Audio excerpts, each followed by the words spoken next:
Here we go.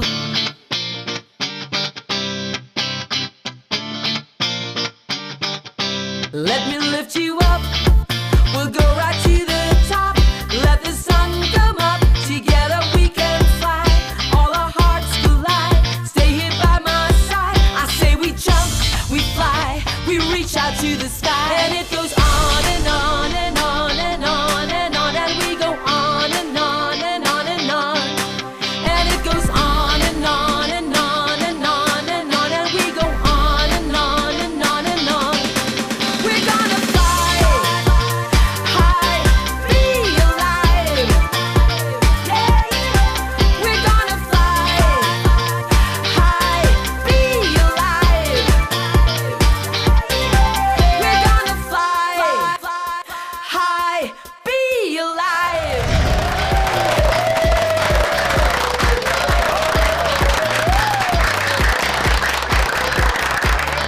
Ang bilis talaga ng panahon po, no? So imagine this is the last Sunday of February. At nakakadalawang buwan na po tayo kaagad sa 2014. So pakiramdam ko, ang bilis-bilis talaga, pati pagdagdag ng edad po natin. Ano nga ba yung connect sa pagdadagdag ng edad natin, Susan? Hindi ko mag-get talaga eh. Wala lang.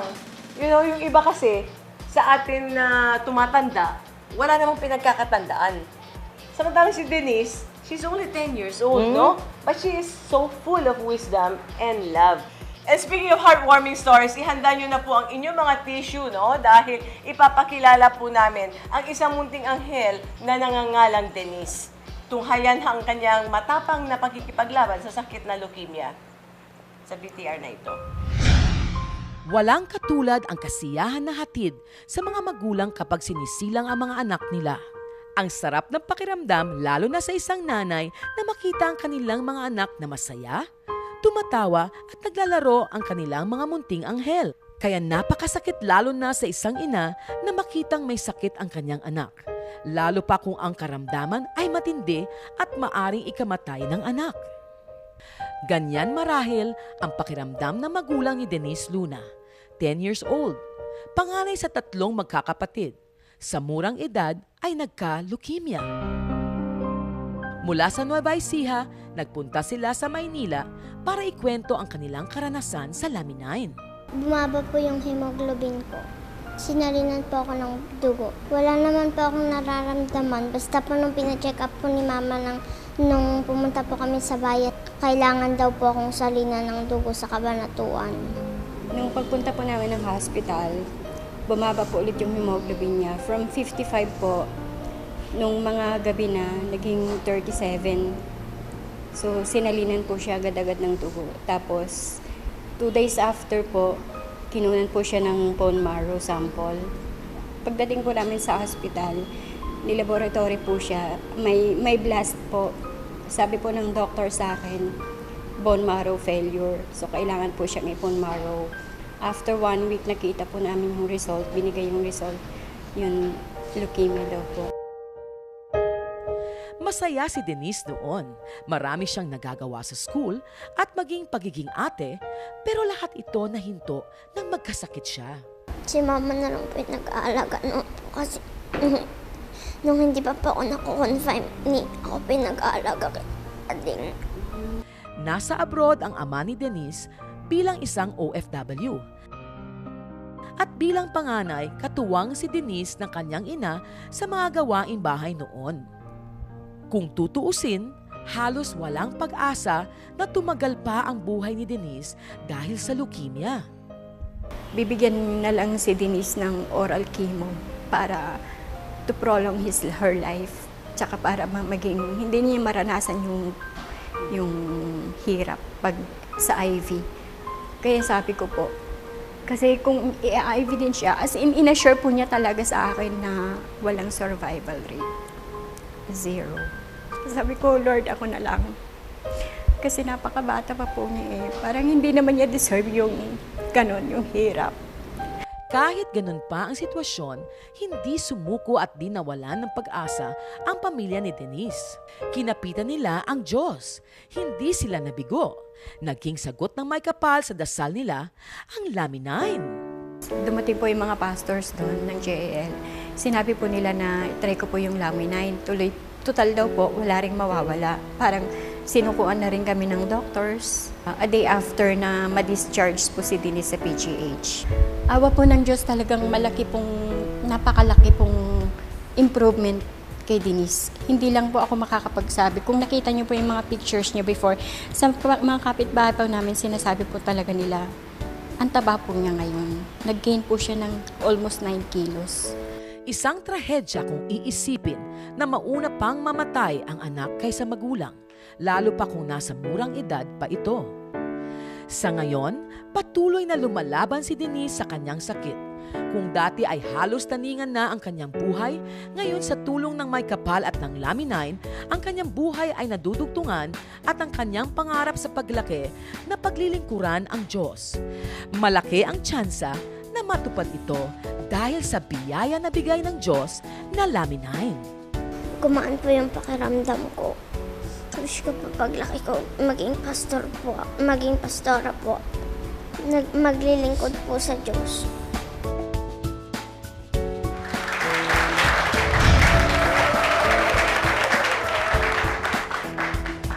Eventually, every one of us will die. Doon naman po tayo patungo. Pero hindi po ba ang sakit tanggapin na ang isang musmus na tulad ni Denise ay mapagkaitan ng kinabukasan dahil sa isang karamdaman tulad ng leukemia?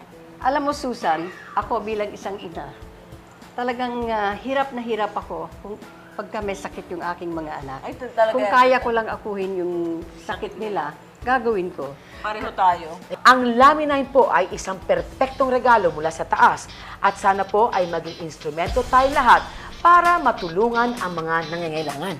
Well, when we come back, we will have our doctors to further tell us kung ano ba ang scientificong explanation kung bakit nakatulong ang Laminine sa paglaban ni Denise sa kanyang karamdaman. Huwag po kayong aalis, magbabalik po kami. Love you.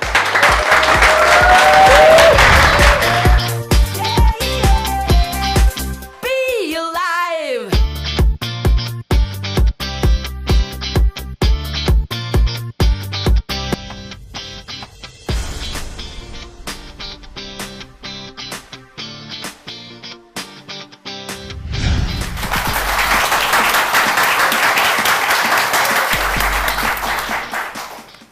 According po sa mga statistics natin ngayon, nakakaalarma po na maraming cases ng leukemia ang involved po ay mga bata na katulad ni Denise. And to further tell us more about it, we have here again our panel of doctors to share the goodness of Laminine with all of us. Well, good morning doctors. 4 po ang ating doctors na ngayon at isa po sa kanila ay meron din pong anak na may leukemia, si Dr. Wasim.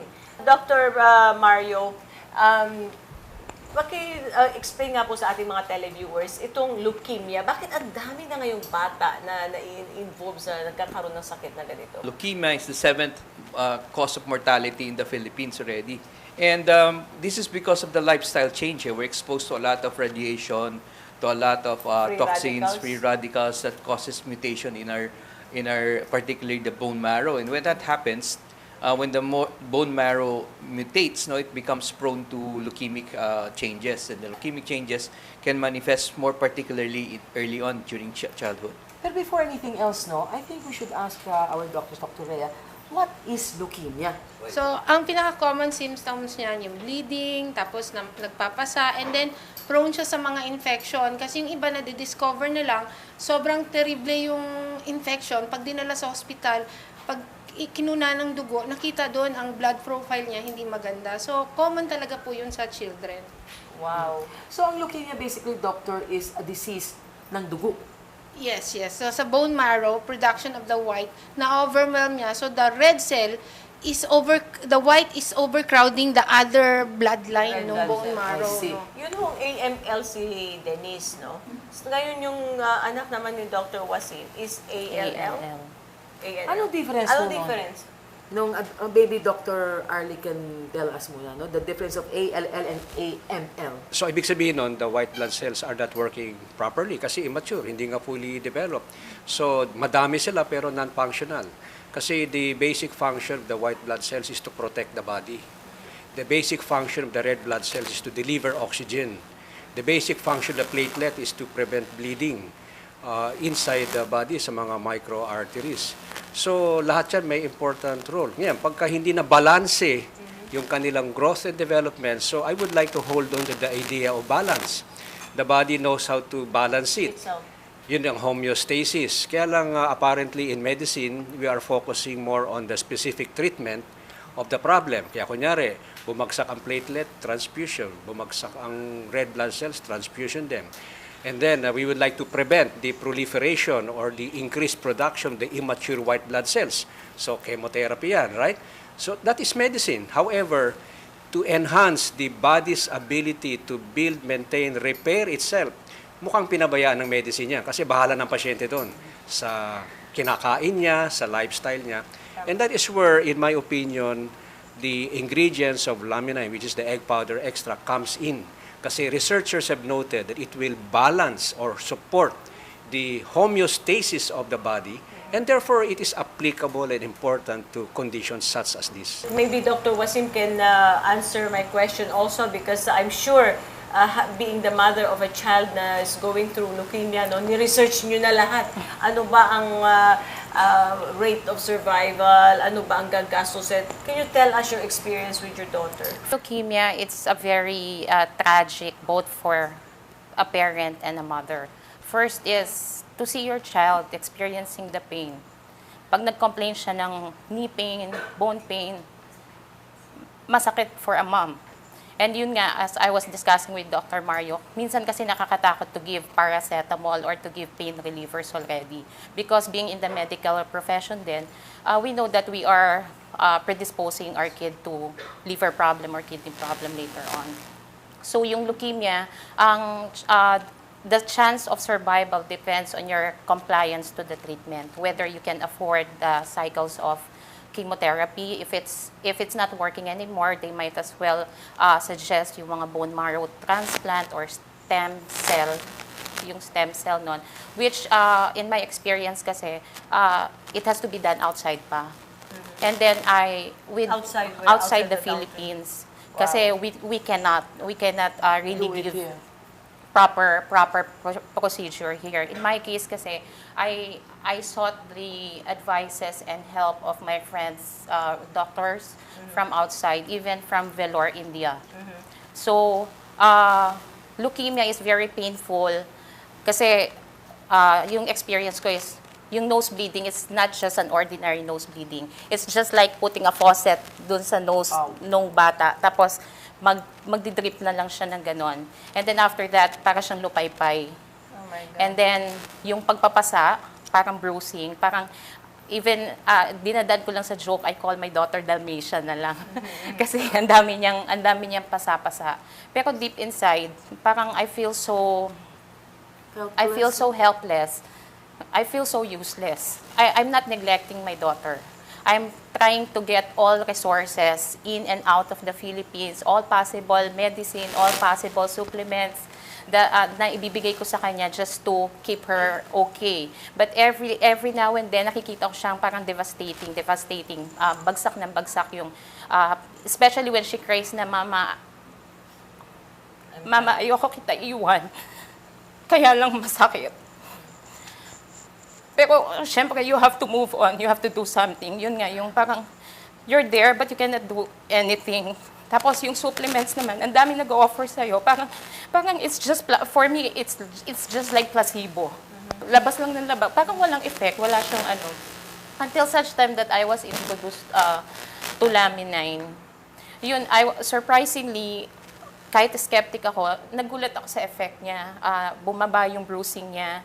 Yung pains niya is na-lessen, na-normalize yung hemoglobin niya. And then, hindi na siya, kasi on and off ang fever ng may leukemia. And then, very prone to infection. I've been spending a lot for antibiotics, for colds and flu medications. Tapos, after 2 weeks, gano'n na naman. Like Denise, no? Nakakawa. So, kumusta na po si Denise ngayon? Ano na ang nag-improve din ba katulad ng anak ni Dr. Wasim? Sorry, ma'am. I gave them 5 days to try laminine. But the next day, sobrang nag-improve na. Yung last check-up niya dun sa kanyang hematologist, normal po lahat ng blood profile.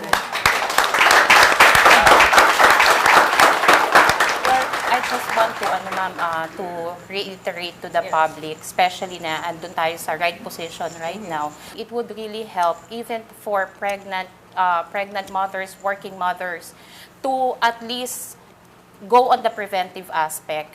Like the Infinitus. Infinitus is a very big help kasi you can determine yung exposure mo.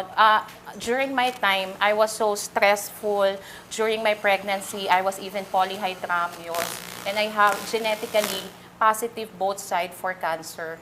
So, very active yung cancer cell in my family. Kasi even nga ako, di ba, na hyperplasia din ako.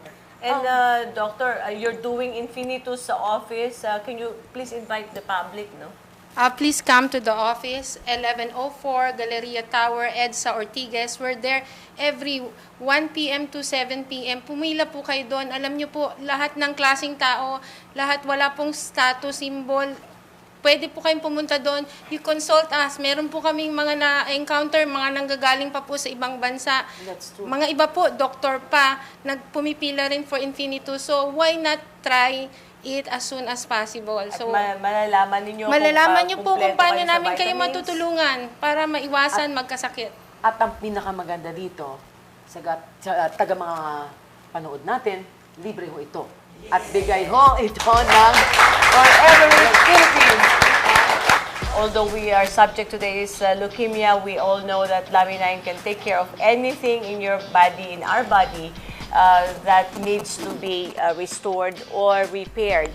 So sa aming pagbabalik po, pag-uusapan po natin ang pangkabuhayan naman na hatid po sa inyo ng Forever Rich at Life Farm. So stay glued on your TV set, don't go away.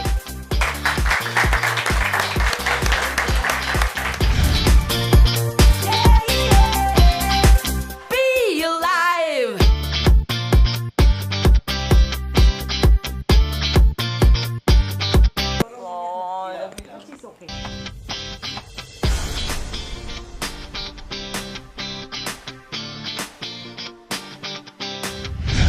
Bilang magulang po, hangad po natin na makapagbigay ng higit na mas magandang kinabukasan para sa ating mga anak. Di po natin alintana ang hirap at pagod ng trabaho kahit pa sa magandayuhang lugar para lang may maipadala sa mga naiwang mahal sa buhay dito. Kanina po, nakilala natin si Denise. And we saw her battles with the big C. Her father is in Jeddah. Nasa Saudi Arabia po yon. In hopes of giving a much better living para sa kanyang pamilya. Pero po, ang realidad ay hindi naman po lahat ng nangingibang bansa ay kumikita ng malaki. Isang malungkot na realidad na tinitiis ng mga kababayan natin sa ibang bansa para lamang sa kanilang inaasam na kabuhayan. Dito po sa Be Alive, alam namin ang pangangailangan ng bawat Pilipino. Sa panahon po ng pagkakasakit ng isang anak, alam ko pong higit po na gugustuhin ng magulang na manatili dito kung saan maaalagaan niya ang kanyang prinsesa. Kaya po hindi lang po pangkalusugan ang aming hatid, kundi pang kabuhayan pa rin. Here in our segment, we will tell you how we can provide for your family without the need of living on a jet plane. Kasama po natin ngayon ang ating mga silver directors ng Forever Rich at saka Life Farm, ang Jerry Saking and Bernadette, ang kanyang may bahay, and Baby Centillas, Olan Ignacio, our 001, and of course, Ronald Reguero. So Jerry, how can you advise our kababayan? No? Ang mga kababayan natin, lahat yan ay merong magandang ambisyon para sa pamilya. Marami po nagsasabi na mahirap ang buhay ngayon kasi hindi nila binibigyan pansin ang kalusugan at kabuhayan. Kung babalansein po lamang nila, nandito sa Pilipinas ang maaari nating ikabuhay.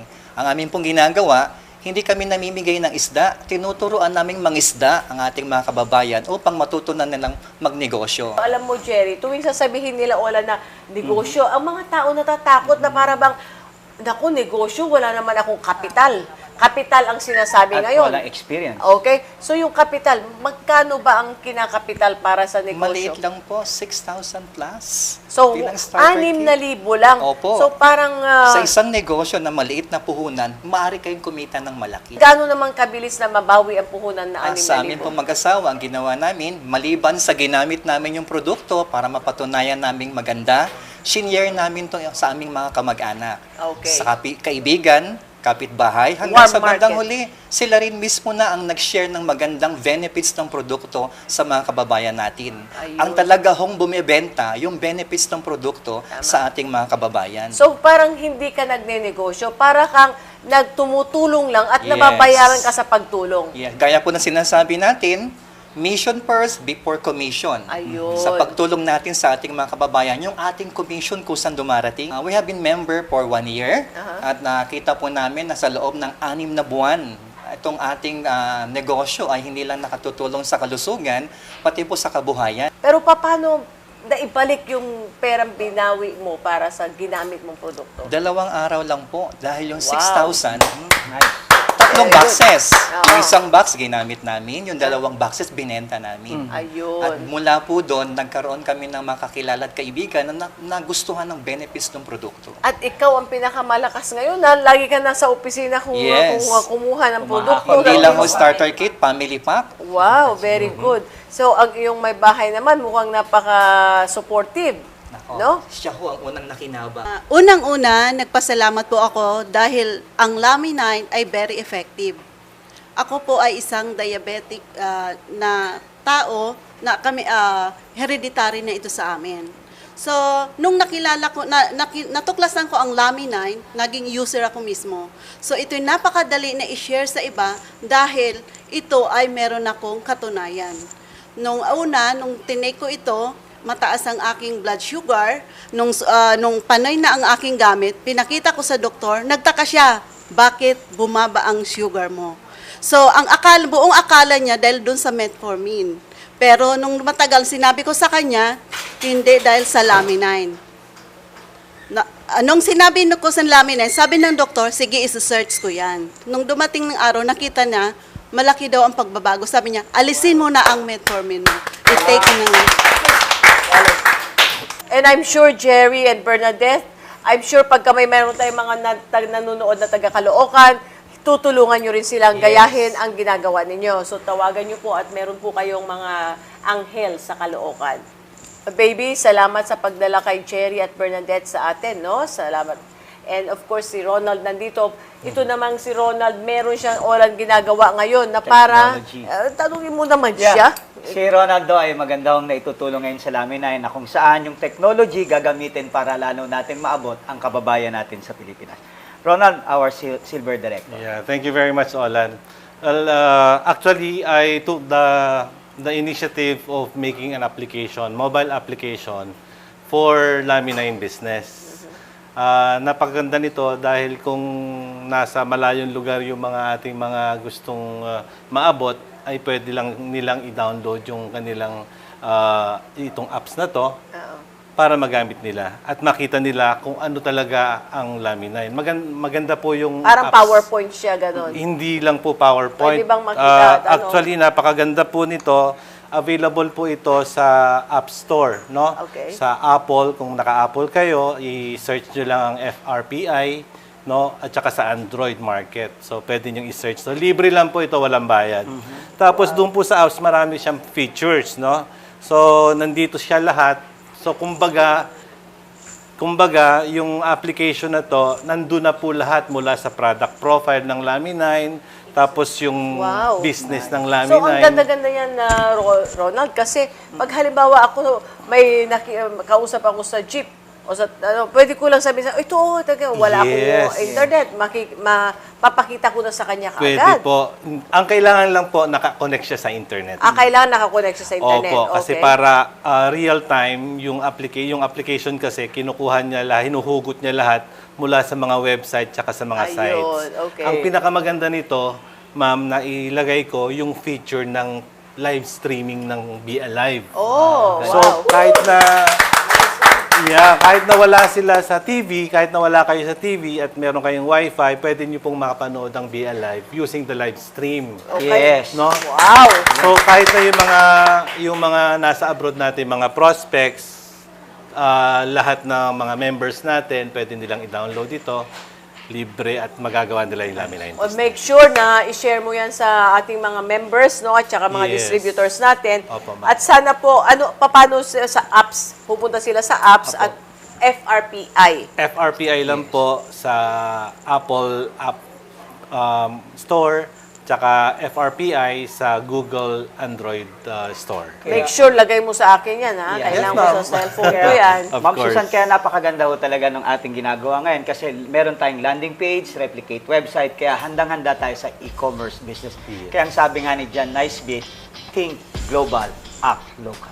Very good. Every child deserves a bright future, but every child deserves a family more than anything. Hangad po namin ang isang buong pamilya para sa lahat. Kaya po, we are creating opportunities for the betterment of our daily living. Magbabalik po ang Be Alive, so stay there, relax, and be with us. Yes!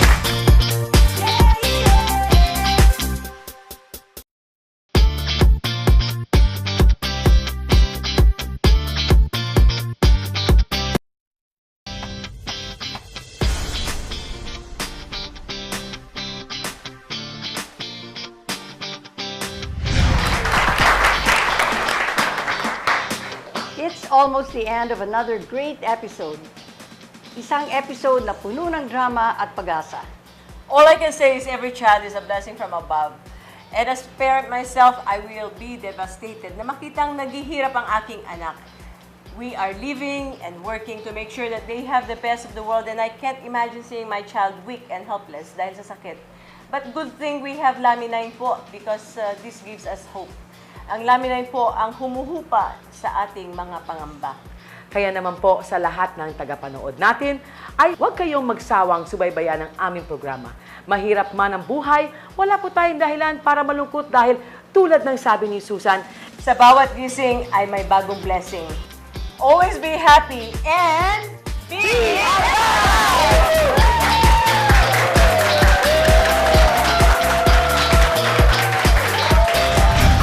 Be Alive would like to thank the